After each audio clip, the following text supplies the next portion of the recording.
Have you ever sat down to take a standardized test, like maybe it's an IQ test or one of those really complex personality inventories you have to take for a job interview? Oh, yeah. The ones with the endless multiple choice scenarios. Exactly. And as you're staring at the questions, you look at options A, B, C, and D, you just get this visceral sinking feeling in your Yeah, gut. none of the answers are actually right. Right. You realize something fundamental is just missing. None of these answers actually reflect how you process the world. So you end up, kind of forcing yourself to chop off pieces of your own lived reality just to squeeze into one of their predetermined little bubbles. It is an incredibly alienating experience, Yeah. honestly. And it happens because, well, the architecture of that test just wasn't designed with you in mind. Yeah.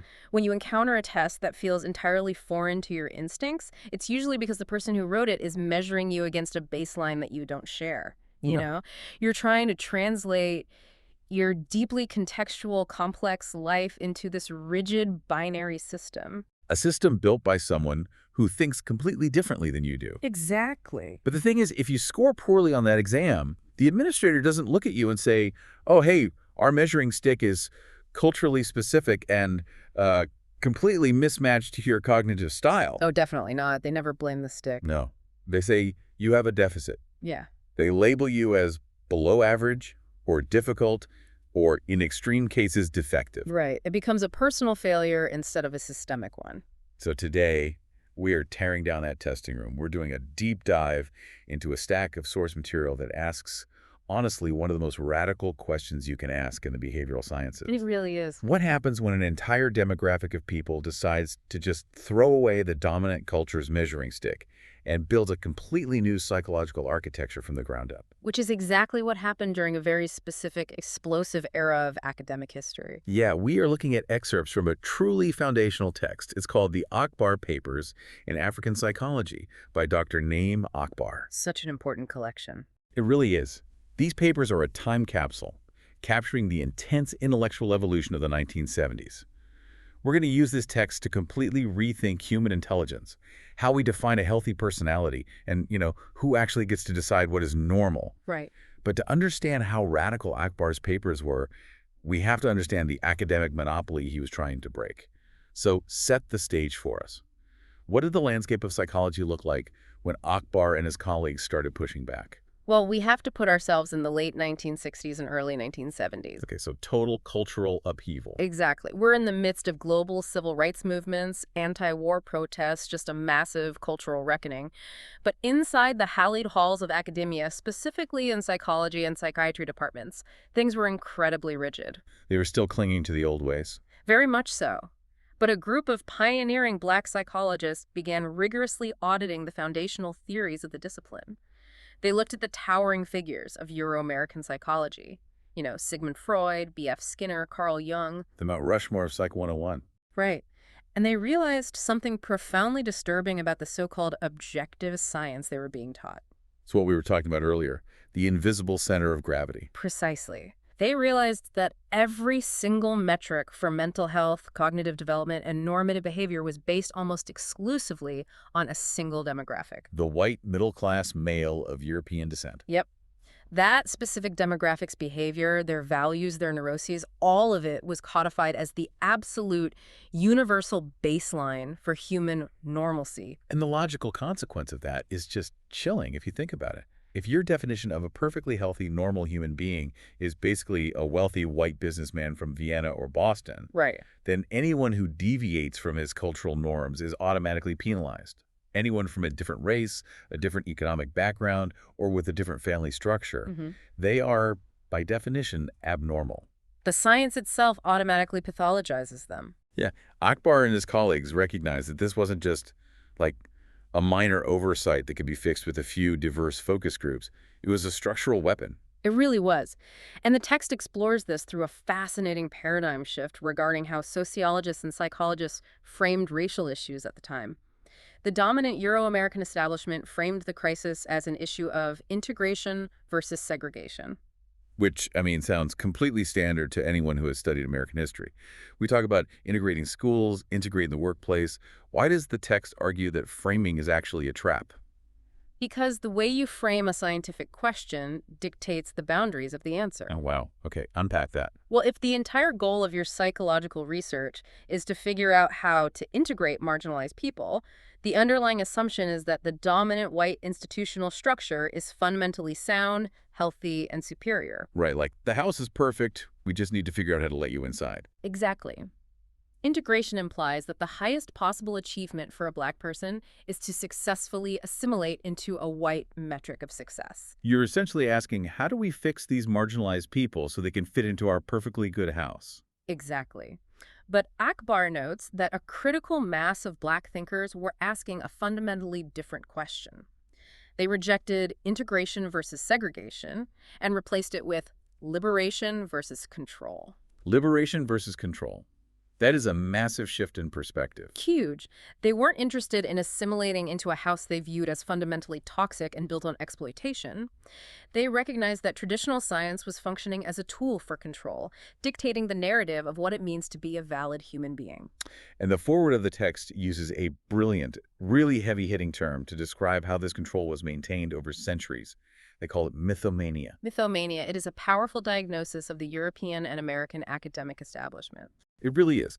The text defines it as this pathological creation, systemic replication, and just intense belief in myths and distortions designed to rationalize European dominance. Yeah, they argued that Western science had contracted a kind of cultural narcissism, dressing up the gospel of innate supremacy in the sterile white lab coats of objective data. And they name names.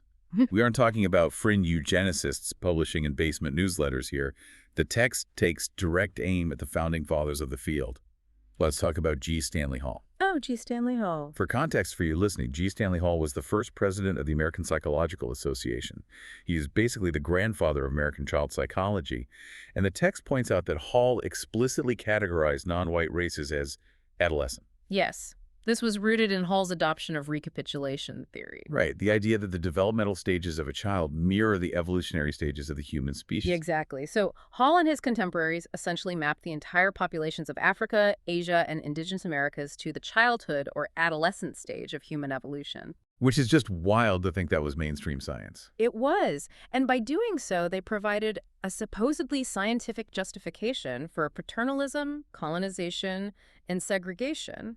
After all, if the science says these populations are biologically locked in a state of cognitive childhood, Then they clearly need the adult European to manage their affairs. exactly. It's infuriating to realize how that trickles down into policy.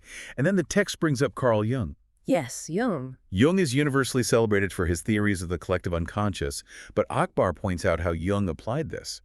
Jung essentially argued that Black people were operating with a historical layer less in their unconscious compared to white Europeans. Jung based a lot of this on his travels to Africa, where he engaged in incredibly biased surface-level observations of local populations. Right, he was just visiting and making sweeping assumptions. Yeah, he concluded that the African mind was primarily driven by raw instinct, lacking the differentiated, complex, rational layers that the European mind had supposedly developed over centuries of higher civilization. Jung wasn't hiding this. He institutionalized the idea that a lack of Euro-American traits like hyper-individualism or extreme technological materialism was evidence of a biological deficit. Okay, I have to push back here, or at least play devil's advocate, because this brings us to a massive philosophical knot in the text. Akbar says that the very foundation of Western science, the idea of the neutral observer, the man in the lab coat recording cold, hard facts, is biased. Right. He argues that this objective stance is a complete myth, a part of the mythomania. But wait, if Akbar is saying that all observation is inherently subjective, doesn't that nuke his own framework? How so? Well, if everyone is hopelessly biased by their culture, how can Akbar turn around and claim that his new psychology, this African psychology, is any more valid or universally true than Freud's or Jung's? That is the exact crucible of the debate. But Akbar's counterargument isn't that we should just replace white subjectivity with Black subjectivity and call it a day. He is attacking the fundamental relationship between the scientist and the universe. Traditional Euro-American science operates on what we could call a man-over-object paradigm. Meaning nature is something separate from me, and my job is to dominate it, dissect it, and categorize it. Precisely. The Euro-American scientist believes they can sit outside of the experiment. They view themselves as an invisible, disembodied intellect looking through a microscope at a petri dish. Like they're floating above the room. Right. Akbar argues that this specific assumption, the delusion of absolute detachment, is what breeds the bias because it blinds the scientist to how their own presence, their funding, their history, and their cultural blind spots are actively contaminating the petri dish. So how does the African psychological paradigm solve this? By entirely abandoning the delusion of detachment. Okay. The Afrocentric paradigm argues that the observer is, and always will be, a connected, breathing part of the universe they are observing. You cannot separate the scientist from the science. So it's not about being unbiased. It's about acknowledging your context. Yes. Therefore, true validity isn't achieved by pretending to be an emotionless robot. It's achieved by deeply acknowledging your interconnectedness. You measure how well your psychological theories harmonize with the survival and spiritual well-being of the collective. It moves the goalpost of science from dominating nature to harmonizing with nature. Exactly. And it is vital for us to contextualize where Akbar and his peers were finding the vocabulary to articulate this massive rejection of Western norms. As the source material explicitly states, these papers draw heavily on the intellectual and theological frameworks of the Nation of Islam. Specifically, the teachings of Elijah Muhammad. Right, which were highly influential in the Black community during the 1970s. And just to be completely clear, our goal on this deep dive is not to litigate, endorse, or adopt the theology or political doctrines of the Nation of Islam. We are impartial guides through this historical text. But we have to recognize that the Nation of Islam's absolute, uncompromising rejection of the white American baseline provided the necessary scaffolding for Akbar to even imagine a completely different psychological architecture. It gave them the framework to step outside the box. Yeah, it was the sledgehammer that broke the concrete so they could plant the new seed. It's the essential historical context. You don't get the academic revolution without the socio-political revolution happening in the streets and the mosques. And Akbar maps out exactly how this revolution unfolded. To build this new architecture, he outlines 3 distinct evolutionary stages of psychological thought. This is the roadmap out of the trap. Yes, the roadmap. Let's walk that roadmap. Stage 1 is what Akbar labels Euro-American psychology, or the era of the white norm. We've touched on this, but let's break down the mechanics of it. What exactly makes the Euro-American norm tick? The foundational pillars of stage 1 are materialism, individualism, and conflict. Yeah. Let's look at Freud. Freud's entire theory of human motivation is an agonizing internal civil war.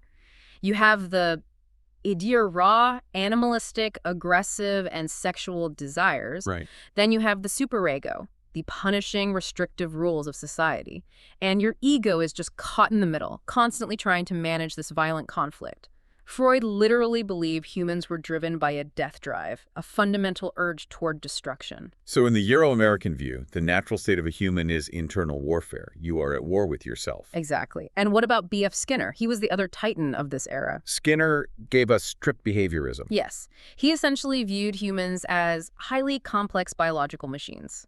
You put a rat in a box, you give it a shock when it does something wrong, you give it a food pellet when it does something right, and you can program its behavior. The famous Skinner box. Right.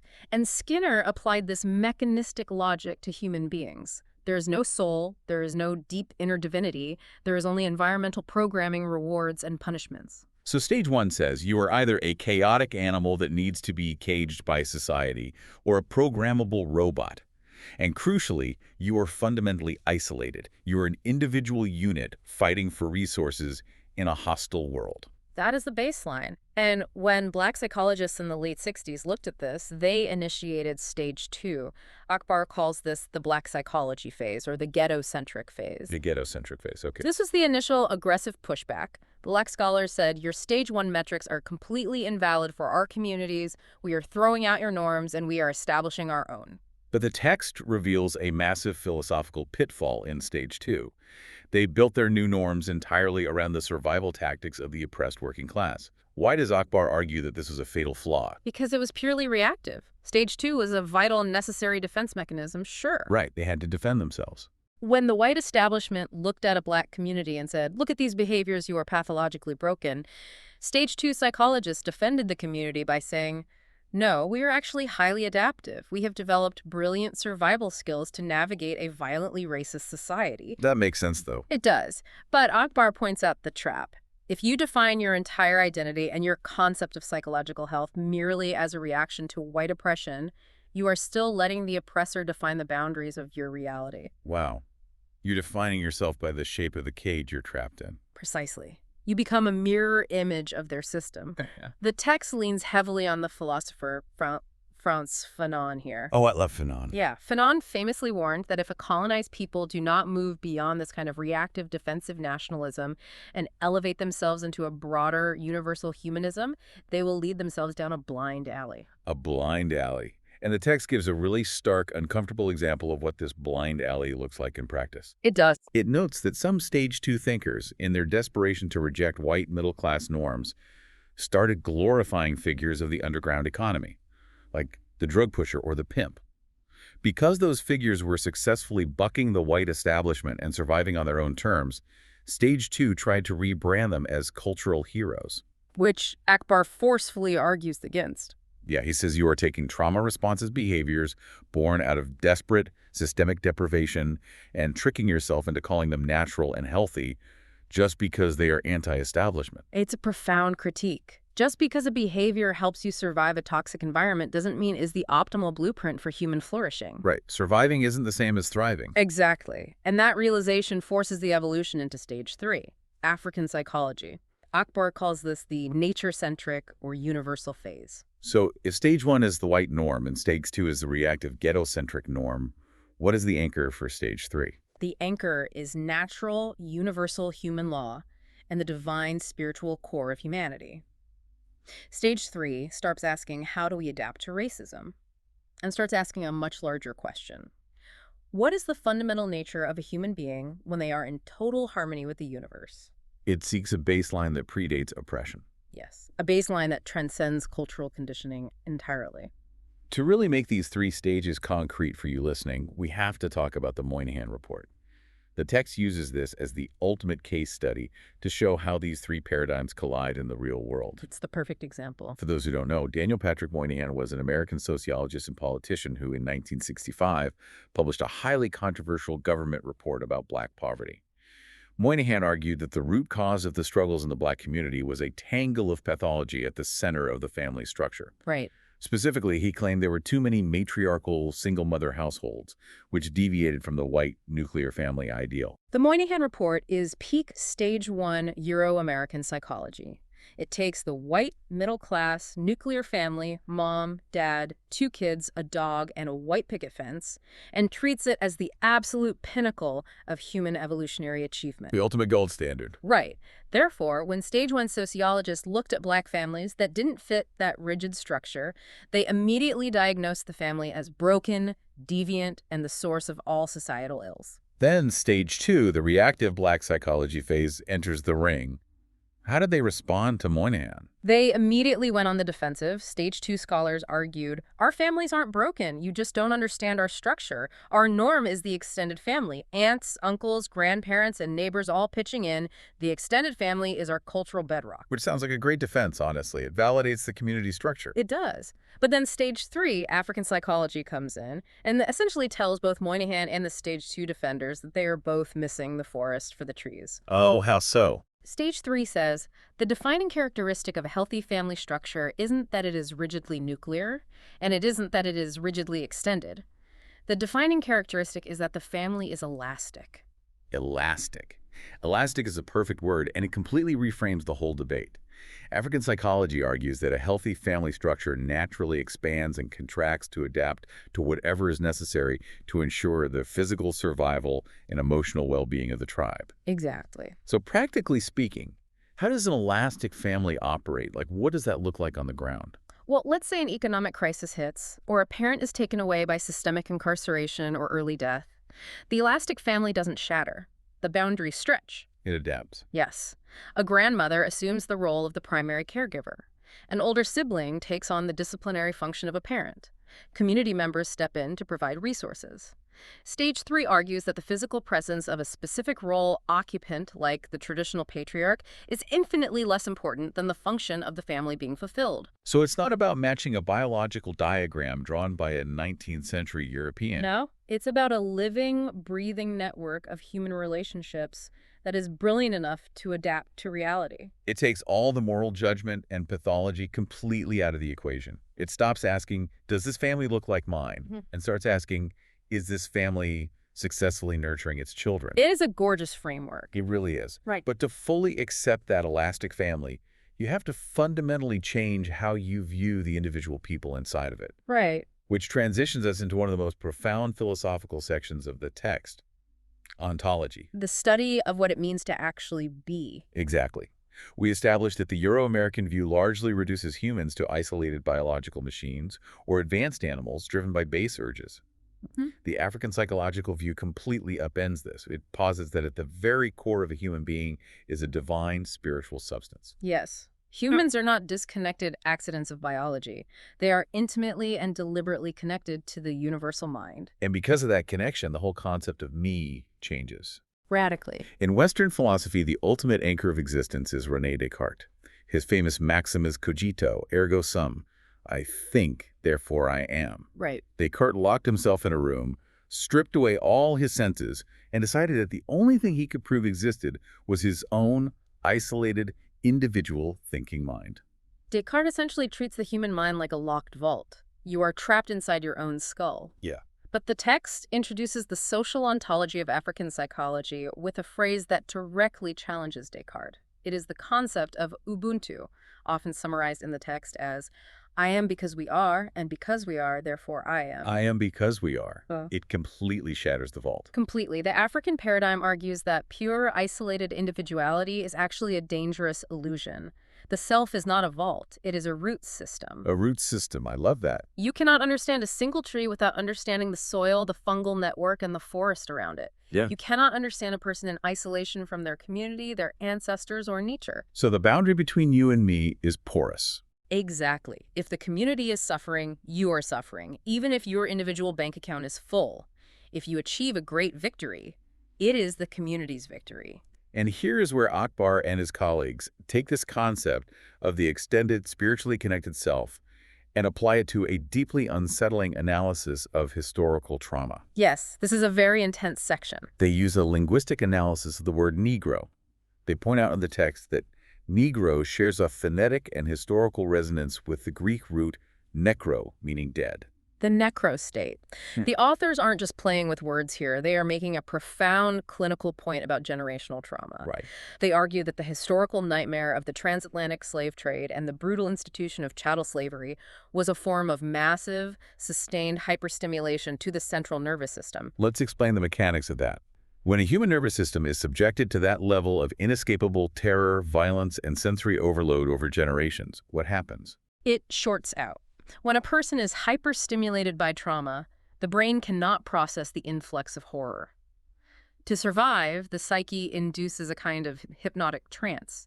It emotionally flatlines. It's a defense mechanism. Yes. The authors argue that this process created the Negro persona, a culturally and mentally deadened state. The text uses a very visceral metaphor.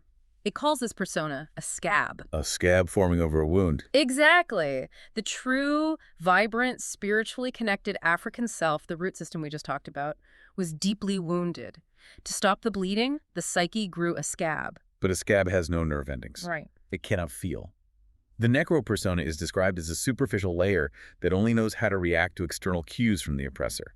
It mimics, it survives, but it has lost its internal self-determined rhythm. It is a purely reactive state of existence. You are no longer acting out of your own divine core. You are merely dodging the blows of the environment. Yeah. And I want to take a moment to extrapolate this beyond the historical context of the text because I think it has terrifying relevance to how we live today. Okay, let's hear it. Think about the modern architecture of our society.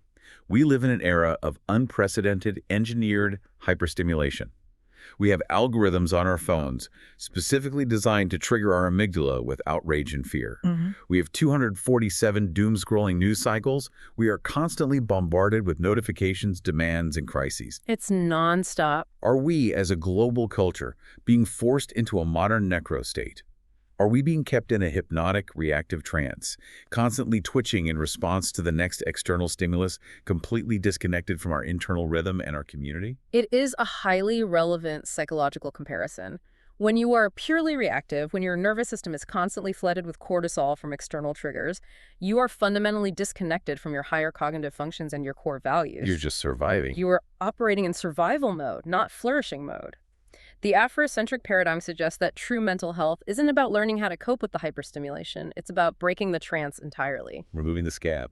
Yes, it's about recognizing the scab for what it is, removing it, and doing the hard work of reconnecting with that underlying spiritual collective self. Which brings us to the next massive pillar of this deep dive. Yeah. If the true self is spiritual and deeply interconnected, then how does that self acquire knowledge? We are moving from ontology, the nature of being, to epistemology, the theory of knowing. Right. How do we define intelligence if we aren't just Descartes' biological calculators? To understand the epistemology of Akbar's African psychology, we have to address a very specific historical biological hypothesis that takes up a significant portion of the text. Yes, and we need to frame this carefully for our listeners. The 1970s source material puts forward extensive hypotheses regarding melanin. As impartial guides, we are presenting this strictly as a historical academic hypothesis from the era. Of course. The authors were actively searching for a biological anchor to support their psychological and spiritual theories. They wanted to prove that their psychological framework wasn't just abstract philosophy, but was grounded in the very chemistry of the body. Exactly. And their primary hypothesis was that melanin is significantly more than just an inert polymer in the skin that acts as a sunscreen. All right. They posited that melanin is a highly refined chemical network intimately tied to the central nervous system, to sensory acuity, and specifically to their reticular formation in the brain. Okay, let's break down the biology they were looking at in the 70s. What is the reticular formation, and why were they so focused on it? The reticular formation is a complex network of nerve pathways in the brainstem. Think of it as the brain's ultimate filter and volume dial. Okay, filter and dot, got it. It regulates your overall level of consciousness, sleep-wake transitions, and somatic motor control. Most importantly, it filters incoming sensory stimuli, deciding what you need to pay attention to and what you can ignore.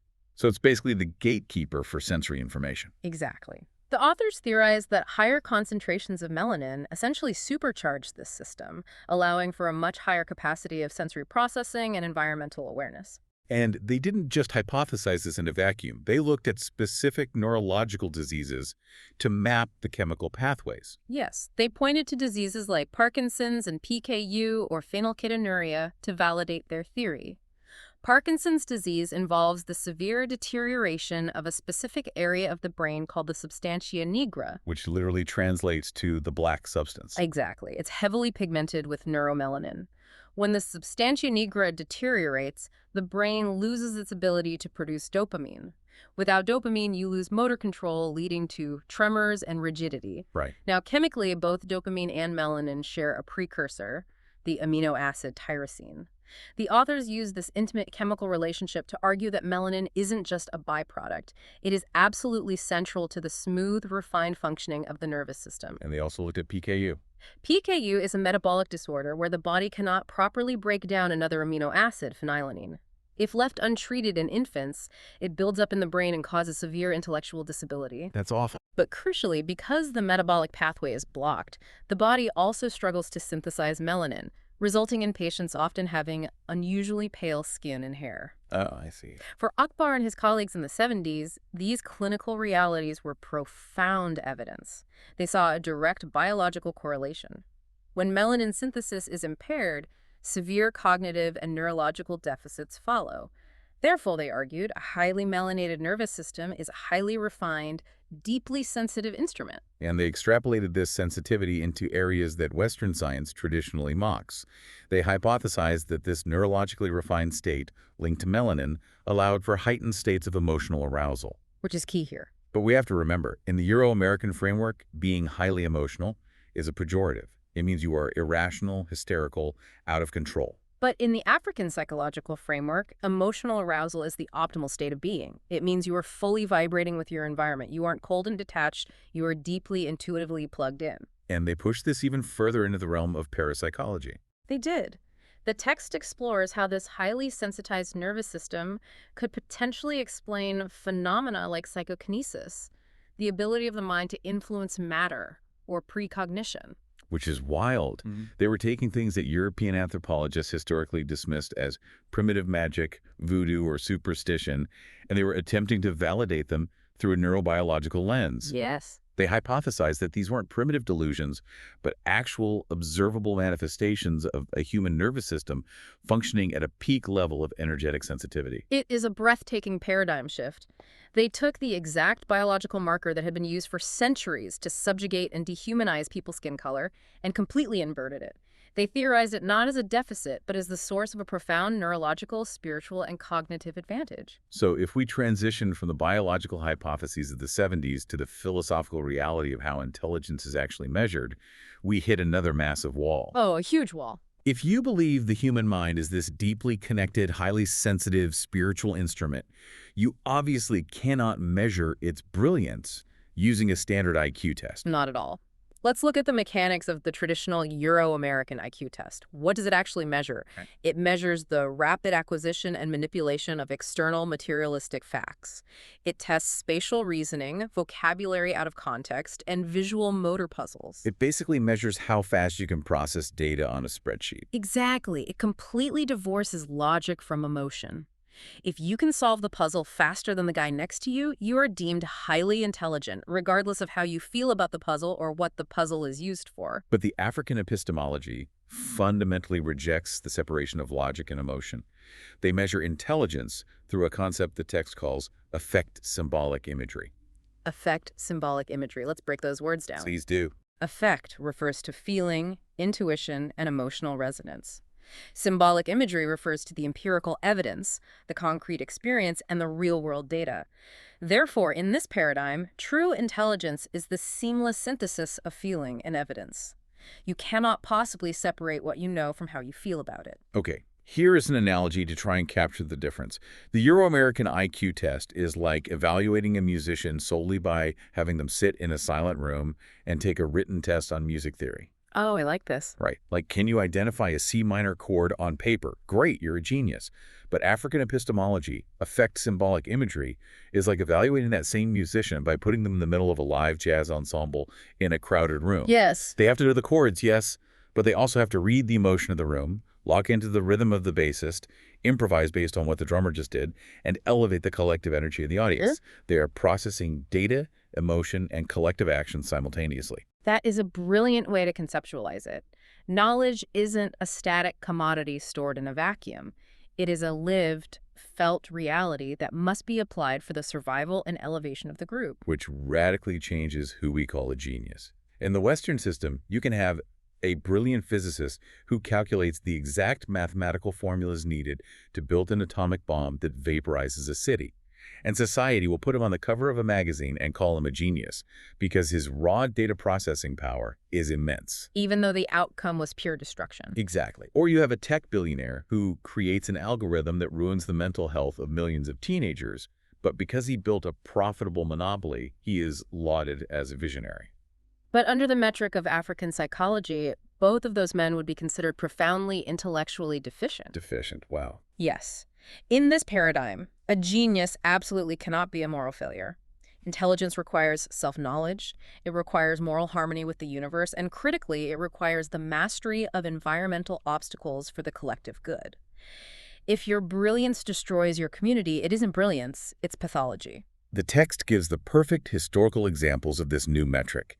It points to figures like Harriet Tubman and Dr. Martin Luther King Jr. as the absolute apex of human intelligence. Look at the sheer mechanics of Harriet Tubman's intelligence. She navigated incredibly hostile, deadly environments. She had to rely on a profound internal intuition. She read the subtle cues of the natural world, the stars, the moss, the weather. Yeah. She possessed an elite, practical understanding of human psychology, knowing exactly how to evade slave catchers and how to keep a terrified group of fugitives calm and moving forward. She synthesized massive amounts of environmental data, intense emotional pressure, and deep spiritual conviction, and she used it to successfully liberate her people. That is the highest possible manifestation of affect-symbolic imagery. It truly is. But if you had forced Harriet Tubman to sit in a sterile room in 1910 and take a culturally biased, standardized IQ test that asked her to solve abstract spatial puzzles on paper, The test would have labeled her as intellectually deficient. Which is It horrifying. wouldn't have dismissed her genius, it would have actively denied it existed. Which is the terrifying danger of using the wrong measuring stick. When institutions rigidly apply a singular, culturally specific metric, they don't just generate inaccurate numbers. They systematically blind themselves to entire spectrums of human brilliance. And this brings us perfectly to the final, incredibly practical section of our deep dive. We've spent a lot of time in the abstract talking about ontology, epistemology, and the structure of the psyche. But where do the rubber and the road meet? How does it look in the real world? Right. How do these vast philosophical differences actually play out in everyday life? The text zeroes in on two major areas of daily friction: our orientation toward time and the systemic clashes inside the educational system. Let's start with time. Time is perhaps the most fundamental way a culture organizes its shared reality. The Euro-American orientation toward time is highly linear, concrete, and commodified. Like time is money. Exactly. Think about the language we use. You can spend time, you can waste time, you can save time. It is an external object ruled by the mechanical ticking of the clock. And the psychological focus is almost entirely on the future delaying gratification now to achieve some distant goal on the timeline. It's a relentless, straight line pointing forward, and you are always rushing, always feeling like you are falling behind. Contrast that with the African orientation toward time as articulated in the text. Here, time is not a commodity. It is highly elastic. It is heavily experienced. Time doesn't dictate human events. Human events dictate time. Yes. The psychological focus is not on a distant, anxious future. The focus is on the rich tapestry of the past and the vitality of the present. In fact, the text suggests that the future is often conceptualized simply as a cyclical repetition of the past, and both the past and the future converge right now in the lived, deeply felt experience of the present moment. Okay, so if one group of people experiences time as a mechanical commodity, and another experiences it as a fluid relational experience, what happens when you force a child from the second group into an institution built entirely by the first group? You get what the text brilliantly outlines as the classroom clash. This is where the tragedy of mismatched metrics plays out every single day. Yeah. When a child raised in an environment that unconsciously values African psychological norms enters a traditional Western classroom, it isn't just a difference in curriculum. It is a violent collision of entire neurological and cultural worldviews. Let's break down the specific clashes the text highlights, starting with interaction versus reaction. In the African-American cultural tradition, communication is inherently interactive. Think about the historical call and response dynamic. Okay. You see it in Black churches, you see it in jazz music, you see it in everyday storytelling. The speaker and the listener are co-creating the moment. The listener is expected to vocally affirm, interject, and move. Active, dynamic participation is a sign of deep respect and high cognitive engagement. It's the jazz ensemble again. Everyone is playing together. But then, that child walks into a traditional Western classroom. What is the supreme rule of the Western classroom? Sit perfectly still. Sit still. Face forward. Keep your hands folded. Do not make a sound while the teacher is lecturing. Do not speak unless you raise your hand and are granted permission to speak. Precisely. So you have a child who has been socialized to show their intelligence and engagement through vocal and physical interaction. Suddenly, they are plunged into an environment where their natural learning style is strictly punished. That's so unfair. The text points out a heartbreaking reality. A child who is constantly reprimanded, diagnosed as hyperactive, or labeled as a disruptive behavioral problem might just be a highly engaged learner who is profoundly bored and frustrated by an unnatural lack of human interaction. They are desperately trying to co-create the learning experience, and the system is telling them their natural instinct is a disease. It's devastating. And it gets worse when we look at the second clash, oral and oral versus visual. Right. So oral, as in spoken, and oral with an A, as in hearing. Yes. The African tradition is deeply rooted in oral history and oral skills, meaning the processing of sound and rhythm. The text highlights how complex polyrhythms, dance, and spoken word are incredibly sophisticated oral motor and psychomotor skills. It requires so much brain power. Immense memory, split-second coordination, and complex contextual timing. But walk into a standardized testing facility, what are they testing? Reading and writing. They almost exclusively test and reward visual motor skills. Reading silently from a book, writing quietly on a piece of paper, copying diagrams from a chalkboard. Right. If a child possesses a genius-level ability to translate complex auditory rhythms into intricate physical movements or highly persuasive spoken-word poetry, that is a profound cognitive skill. But because the Euro-American school system doesn't have a standardized multiple-choice test for oral motor translation, that child's genius is completely ignored. Even worse, if that same child struggles slightly with silent visual motor tasks, they're pushed into remedial classes. The system is completely unaware that their brain is actually highly advanced in a modality the school simply refuses to measure. The final classroom clash, the text notes, revolves around language, specifically body language and linguistic camouflage. Language is never just about vocabulary.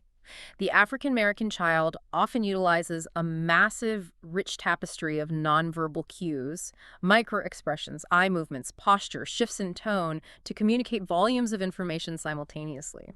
Yeah. Furthermore, historically marginalized groups naturally develop forms of linguistic camouflage to protect their inner thoughts and communications from the dominant, oppressive group. The text uses a classic example of this. Adjectival meaning reversal. Using a negative word to mean a superlative positive, like saying a musician is bad when you mean they are exceptionally good, or saying a car is sick when you mean it's amazing. Exactly. To understand adjectival meaning reversal, you need high contextual intelligence. You have to read the room, read the tone, and synthesize the environment to understand the true meaning. It's advanced linguistics, really. It is a highly complex linguistic innovation, but a rigid stage 1 educational system looks at a child using this dynamic language and doesn't see complex cultural intelligence. It just sees a child who is failing to use standard English. It views innovation as a deficit. So bringing all this brilliant analysis together, what is the ultimate bottom line of this classroom clash? The bottom line, according to the Akbar papers, is that the African American child naturally relies on deep internal cues, sharp intuition, physical rhythm, and profound interpersonal connections to navigate reality. Yeah. But they are drafted into an educational and psychological system that explicitly values cold, objective facts over human empathy, silent visual data over vibrant oral tradition, and passive mechanical obedience over active co-creation. It's just a total mismatch. When that child fails in that classroom or fails on that standardized test, they are not failing because they lack intelligence. The system is failing the child because it aggressively refuses to recognize, accommodate, or nurture their natural psychological makeup. We're right back to the beginning. Is the brilliant jazz musician being told they are worthless because they failed a written exam on spreadsheet data entry? The system says you are a defective airplane, and the paradigm shift we've explored today gives you the language to finally say, no, I am a submarine, your metric is failing me. It forces every single one of us to look at the institutions we uphold and ask a very difficult question. Are we building systems that actually nurture the full spectrum of human potential, or are we just building systems that demand total compliance to a single, culturally isolated standard? That is the perfect summary of the massive journey we've taken today. We started by dismantling the myth of the normal.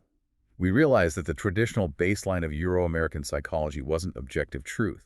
It was a highly specific, heavily biased cultural viewpoint masked as science. From there, we mapped the 3 stages of psychological evolution.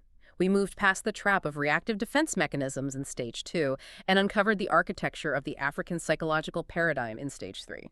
A paradigm built on a spiritual, universally connected essence, anchored by the truth of, I am because we are. Yes. We saw how that paradigm completely redefines what it means to be intelligent.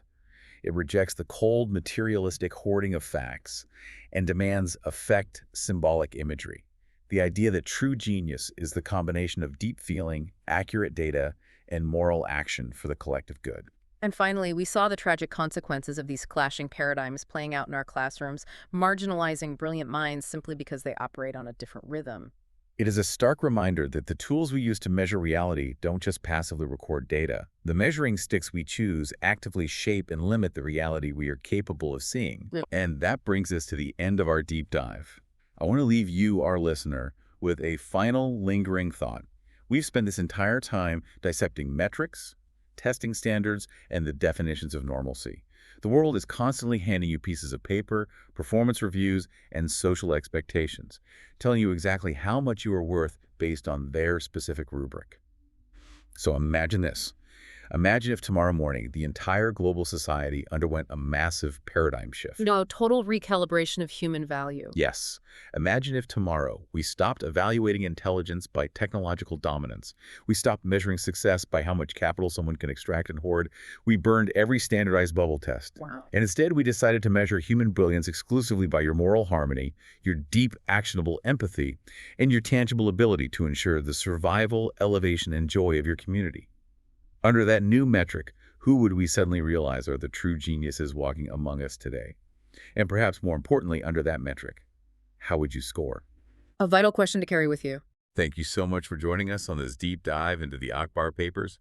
Keep questioning the measuring sticks the world tries to hand you, trust your own rhythm, and never be afraid to define your own worth. We'll catch you next time.